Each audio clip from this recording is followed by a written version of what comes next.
Жол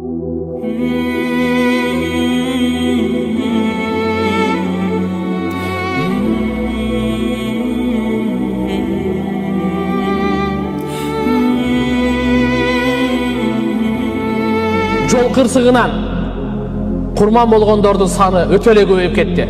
Ковидтен да көбөйүп кетти десек адашпасак керек. Кыргызстан боюнча бардык эле айдоочуларга, өзгөчө таксисттерге айланып кетейин, тегеренип кетейин суранарым. Адам жаны аманат. Өзүңөргө ырайым кылгыла, клиенттерге ырайым кылгыла. Адамдарды салып алып, дүйнө акча деп эле, же болбосо кызыкандуулук айдап, кыйынмын деп эле.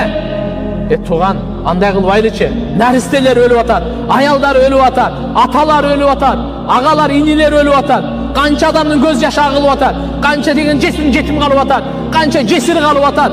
Ай, эсибизге, акылыбызга келейличи, ай.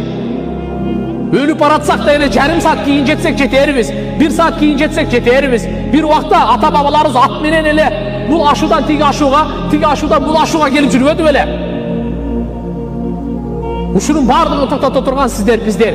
Биз биринчи биз өзүбүз рульга отурганда өзүбүздү кармайлычы кичине.